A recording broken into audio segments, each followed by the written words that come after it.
This is CGTN, China Global Television Network. This is the third time he's become president of his country. He wants to bring his nation back onto the world stage. Heading a large delegation to China, he hopes to build a relationship with Beijing that lasts. He calls for democratization of international relations and solidarity among the global South. In this edition of Leaders Talk, we sit down with Luiz Inácio Lula da Silva, the President of Brazil.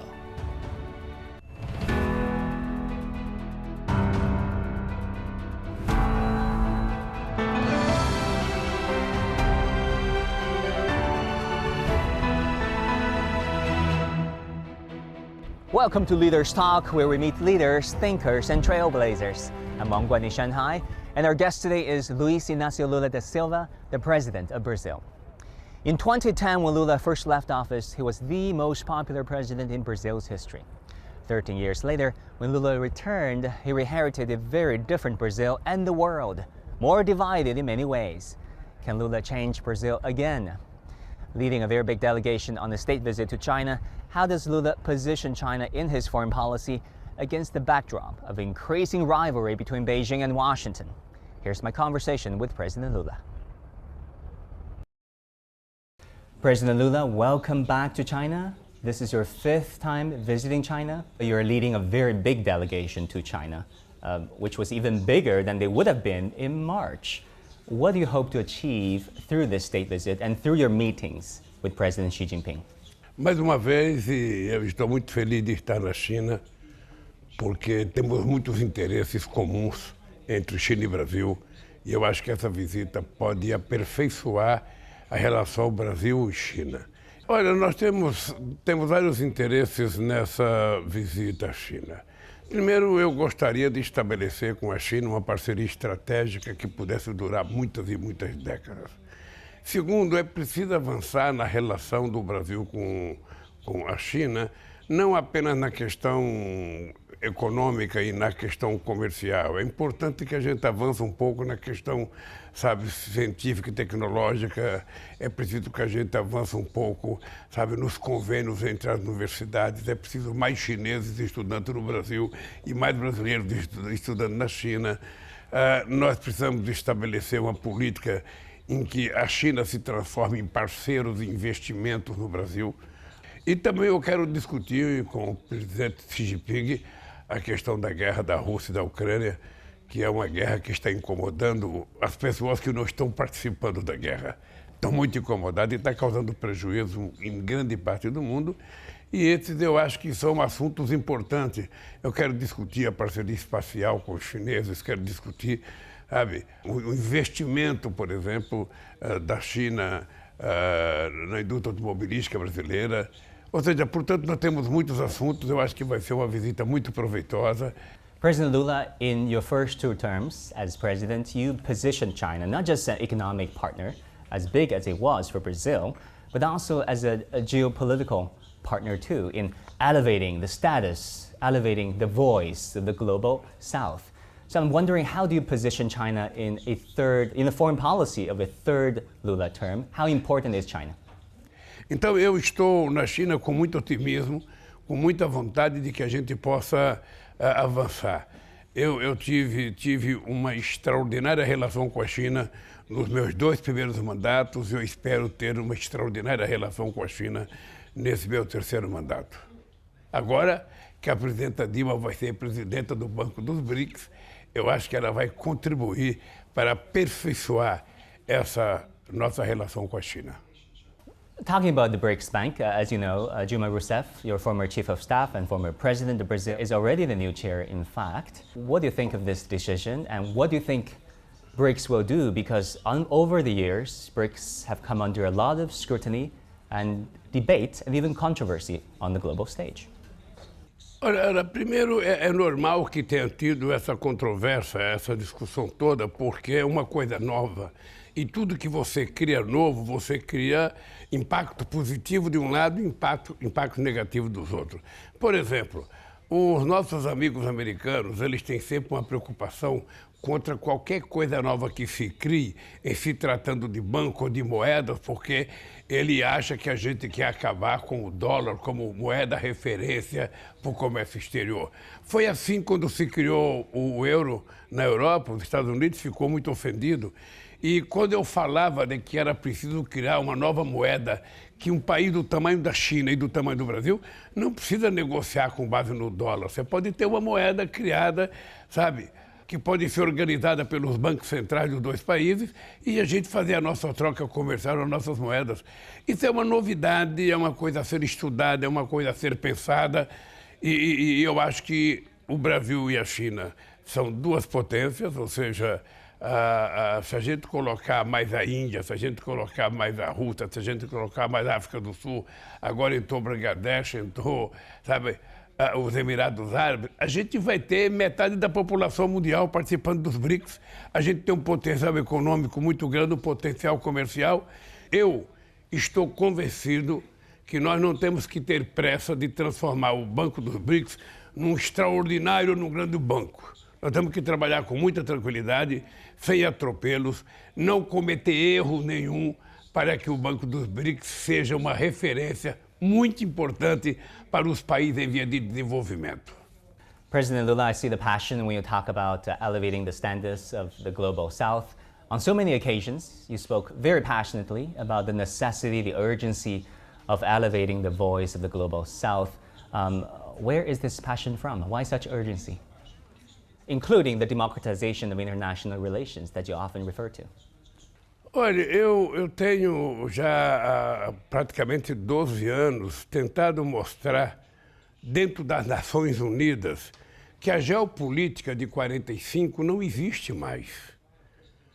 A razão pela qual foi criada as Nações Unidas, com a formação que ela tem, já não existe mais, o mundo é outro. A geopolítica mundial mudou. E os países que fazem parte do Conselho de Segurança, às vezes fazem guerra sem discutir no Conselho de Segurança. O mundo está precisando de uma governança global mais forte, sobretudo quando se trata de discutir dois temas, a paz e a questão climática. Se você não tiver um Conselho de Segurança da ONU com a autoridade de decidir e os países signatários cumprirem, a gente não vai resolver o problema climático no mundo. Porque cada país pensa apenas em si, cada empresário pensa apenas nos seus interesses e a gente não consegue fazer uma política climática correta para que a humanidade sobreviva respirando ar puro, bebendo água pura e tendo um mundo melhor para sobreviver. Esse é o desafio que está colocado para a China, está colocado para o Brasil, está colocado para os Estados Unidos, está colocado para a União Europeia. E nós temos que buscar. Por isso, eu vou continuar brigando. Eu não quero ser líder de nada, não quero ter hegemonia sobre ninguém. A única coisa que eu quero é o seguinte, é preciso criar uma nova forma de governança mundial. A China tem um papel muito importante no mundo hoje. A China tem que ser levada em conta. O Brasil tem que ser levado em conta. Um país como a Nigéria, como o Egito, como o México, tem que ser levado em conta. A Índia tem que ser levada em conta. Ou seja, então não dá para você ter uma governança que não representa aquilo que é o espectro político da sociedade mundial. Então eu vou continuar brigando por isso. Vou continuar fortalecendo a nossa relação com a China. E quando eu digo fortalecer a relação com a China, eu não estou querendo romper com os Estados Unidos. Eu quero também fortalecer a relação com os Estados Unidos. Como é que a gente vai conseguir paz na Rússia e na Ucrânia, se ninguém está falando em paz? Todo mundo só está falando em guerra. Todo mundo só está falando de dar mais armas para a Ucrânia, sabe, atacar a Rússia, ou a OTAN colocar fronteira no território russo. Então, o que nós precisamos encontrar? Países que queiram paz. A China quer paz, o Brasil quer paz, a Indonésia quer paz, a Índia quer paz. Então, nós temos que juntar esses países e fazer uma proposta de paz para a Rússia e para a Ucrânia. On Ukraine, China made this 12-point proposal for peace. and also expectations are high that you might propose something to China to work with Brazil to solve the situation in Ukraine, a very dire situation there. What specific plans do you want to propose to Beijing? Olha, eu não tenho um plano específico. Eu não tenho uma coisa produzida. A proposta ela vai sair de muitas conversas entre muitas pessoas. Estou convencido que a União Europeia, que sempre jogou um papel importante, porque a União Europeia sempre foi um ponto de equilíbrio, né? Ela nunca participava diretamente dos conflitos, ela agora entrou diretamente no conflito. Quando o companheiro Olaf Scholz, chanceler da Alemanha, foi ao Brasil, pedir para que o Brasil vendesse, sabe, mísseis para que ele pudesse entregar para a Ucrânia, eu disse que não ia vender os mísseis porque o Brasil não quer entrar na guerra. Heard about that. O Brasil quer paz. Então eu estou obcecado em conversar com as pessoas para encontrar um jeito de paz. Eu acho que os russos querem paz, eu acho que a Ucrânia quer paz, mais do que querer. O mundo precisa de paz. Afinal de contas, nós ainda temos 1 bilhão de seres humanos passando fome. A desigualdade ainda é muito grande. Então, o ser humano, os dirigentes, não têm o direito de fazer guerra quando o mundo está precisando de paz, de emprego, de distribuição de riqueza. É isso que nós vamos fazer no mundo. E é isso que eu quero conversar com meu amigo Xi Jinping. A China tem um peso importante nisso. Só o fato das pessoas estarem conversando, sabe, já começa a aparecer uma ponta de esperança, sabe, entre os países que querem paz.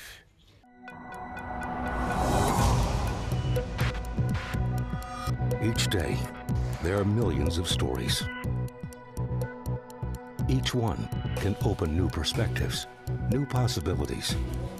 Wherever you look, we are there to see, discover, explore. We put the pieces together to find what really matters to you, all around the world, all around the clock. Our reporters are at home across the globe. From our headquarters in Beijing and production centers in Washington, Nairobi, and London, China Global Television Network. Stories from across the globe, reaching people across the globe. CGTN. See the difference. I see a country on the move. There's my opportunity. Is it good to change so fast? Yes, but it's a challenge. We have one foot in the future. But we never forget our past. We need to talk to one another. And listen. More than 1 billion voices telling their stories. Rediscovering China, only on CGTN. Images may appear to be identical, but looks can be deceiving. The difference is not always obvious. It has to be discovered. There are always different sides to a story. We put the focus on the details. To see more, to understand better. CGTN. See the difference.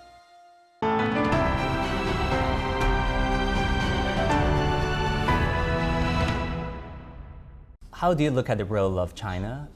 Olha, primeiro eu acho que a existência da China, tal como ela é necessária ao mundo de hoje. É necessária. O mundo tem que ter debate.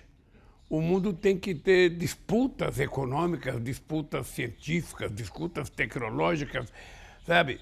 E os chineses vieram, sabe, e despontaram como uma grande potência. Há 50 anos atrás, ninguém acreditava que a China pudesse chegar em 2023 com a potência que a China é. A China é uma potência em quase todas as áreas da atividade econômica, A China é uma potência hoje em ciência, em tecnologia, em produção, e eu acho que engenharia, eu acho que isso é importante para o mundo, porque o mundo não tem só um lado, a gente não tem que ficar olhando só uma voz ou olhando um país. Agora, a China aparece no cenário mundial não falando de guerra, mas falando de desenvolvimento, falando de investimento em educação, formando engenheiros, formando bioquímicos, formando médicos, formando engenharia espacial, sabe, competindo, sabe, com aqueles que eram campeões. Sabe, isso é muito importante, isso é saudável para o mundo. É muito saudável.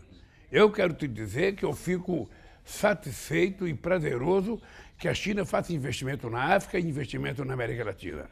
Quando teve a crise em 2008, na primeira reunião que nós tivemos do G20, implícito nos Estados Unidos, a discussão que nós fazíamos é que deveria aproveitar a crise de 2008 e os países ricos fazerem investimento nos países pobres, para que os países pobres tivessem acesso a financiamento, para que pudessem crescer economicamente, construir pequenas e médias indústrias, melhorar a sua agricultura, sabe?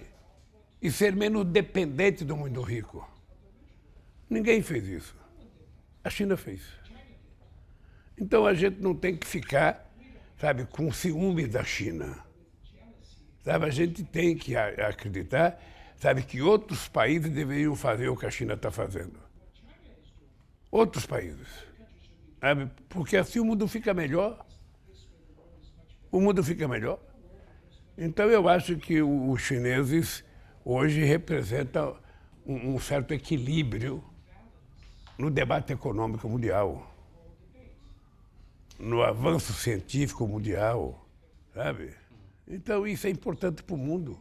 President Lula, how do you look at this concept of the Chinese path to modernization? Olha, eu acho que a China, ela chama atenção pela capacidade que os chineses tiveram de estabelecer um modelo de crescimento sem abrir mão da concepção ideológica, da concepção de organização partidária que eles acreditavam.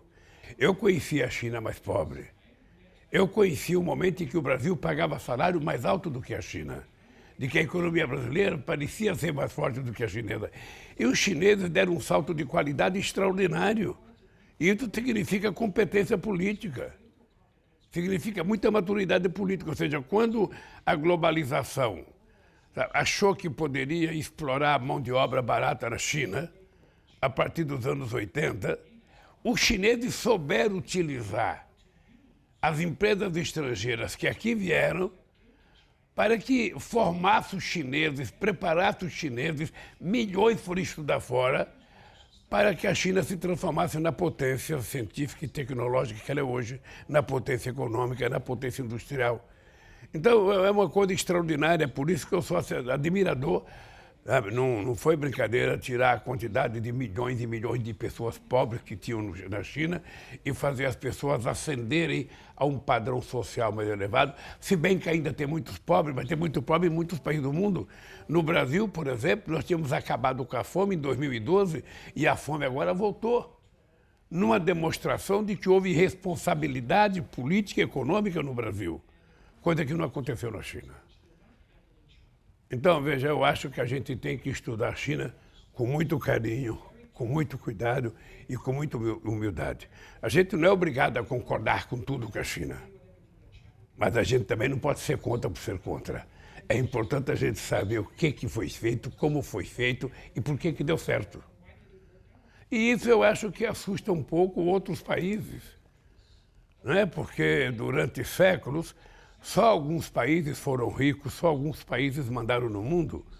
Então, na hora que surge a China, na hora que vai crescendo a Índia, na hora que vai crescendo o Brasil, na hora que os países em via de desenvolvimento vão dando um salto de qualidade, do ponto de vista industrial, do ponto de vista do conhecimento científico e tecnológico, ora, obviamente que começa a assustar aqueles que se sentiam dono do mundo.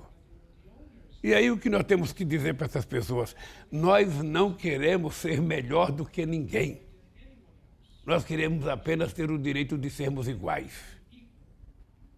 Essa é a verdade. E é essa parceria construtiva, sabe, que eu quero construir com a China. Talking about perception towards China, some countries describe China's economic presence, China's influence in your country, included Brazil, across Latin America, as neo-colonialism. How do you personally feel about such accusations? Olha, eu na relação com o Brasil, eu não acho. A China tem se comportado no Brasil de acordo com aquilo que os empresários brasileiros têm aceito. O que o Brasil quer propor à China é que nós precisamos construir centenas de coisas novas, que passa por rodovia, que passa por ferrovia, que passa por portos, aeroportos, que passa por novas indústrias, que passa por empresas de químicas, que passa por investimentos novos, sobretudo na formação educacional do nosso povo. Por isso que eu penso trabalhar com a China uma troca de informação entre as nossas universidades para que a gente possa ter um trânsito maior de chineses estudando no Brasil e de brasileiros estudando nos chineses. Sabe, eu sinceramente não vejo e não tem relação colonial com a China. Os Estados Unidos poderiam estar investindo na África. A Europa poderia estar investindo na África. Na verdade, colonizaram a África durante quase que mais de um século. Ou seja, quando os chineses aparecem fazendo investimento nos países da América Latina, nos países da África, incomoda. Incomoda porque a China vai crescendo. A China já tem uma boa participação na economia brasileira. E eu quero que tenha. Eu quero que participe. Eu quero que participe de um jeito construtivo, de um jeito de construção de parceria. Que os nossos empresários sejam sócios dos empresários chineses, que os empresários chineses possam ir produzir no Brasil. É assim que a gente constrói uma parceria, sabe? Uma parceria de verdade entre países que pensam o mundo mais ou menos igual. E eu acho que a China tem um pensamento do mundo muito semelhante àquilo que eu particularmente penso do mundo. Eu quero um mundo mais humanista. Eu quero um mundo mais justo, eu quero um mundo mais fraterno, eu quero um mundo mais solidário, eu quero um mundo sem guerra, eu quero um mundo com mais emprego. Ou seja, por isso é que nós temos uma certa afinidade. E daí a minha admiração pelo sucesso da China, sabe, nesse período. Eu espero que nessa conversa com o presidente Xi Jinping a gente possa nos colocar de acordo, sabe, com novas coisas que a gente pode fazer. President Lula, you talk so many times about the affinity, I love this word, affinity between the Chinese and Brazilians. And I can tell you, you'll be surprised at how many Chinese and the enthusiasm, the raw passion that they demonstrate towards Team Brazil during each World, pure passion. Eu, às vezes, acompanho jogos de futebol aqui da China. Sim. Eu acompanho jogos do campeonato chinês, sim, que passa na televisão brasileira, porque tem muito jogador brasileiro jogando aqui na China e tem canal de televisão que transmite. President Lula, you know what? You have a big following in China, and many are interested in your personal stories. You quitted school as a second grader to provide for your family. You became a street vendor at the age of 8, and then a shoe shine boy, a metal worker. What do those experiences mean to you and to the man that you've later become? Olha, eu penso que a vida me ensinou a ser o que eu sou hoje. Eu fui criado numa família muito pobre. Minha mãe teve 12. E minha mãe teve 12 filhos, todos com parteira. Nenhum foi no hospital. Com 8 filhos, porque 4 tinham morrido. Ninguém trabalhava na época. Eu fui vender pipoca, fui vender amendoim, fui vender laranja, o outro ia vender carvão, vender sardinha.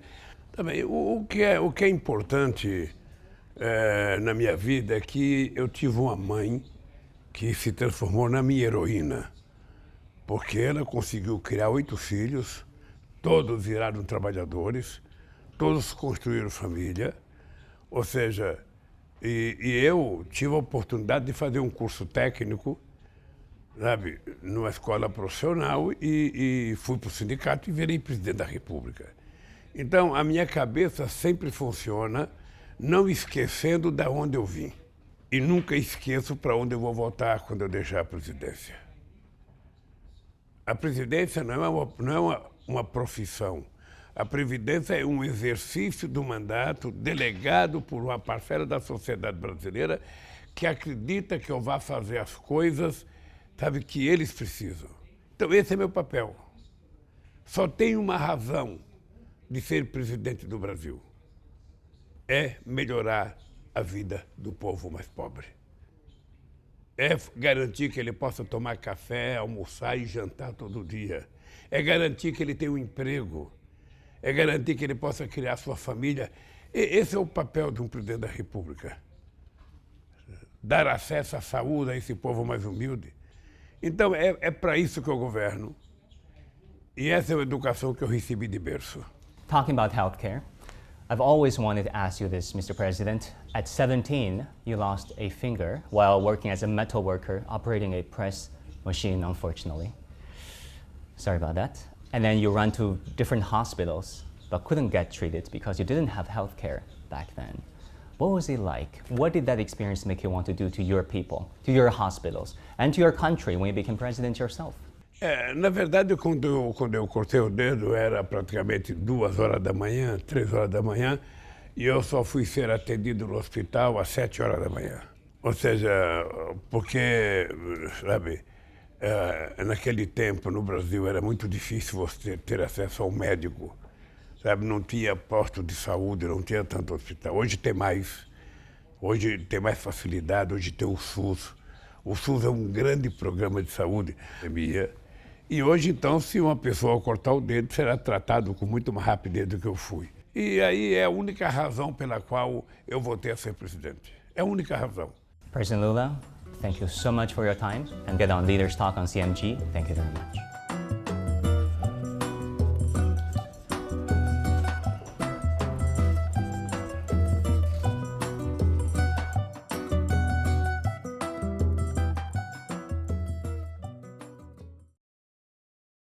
China-Brazil relationship is one that is built on apparent contradictions. Different cultures and heritage, different political systems and ideological influence, but somehow, the two countries forged a remarkable economic partnership and now growing geopolitical solidarity. Hopes are high that Lula's state visit will only enhance bilateral relations. Thank you for watching this episode of Leaders Talk. I'm Wang Guan in Shanghai. I'll see you again next time.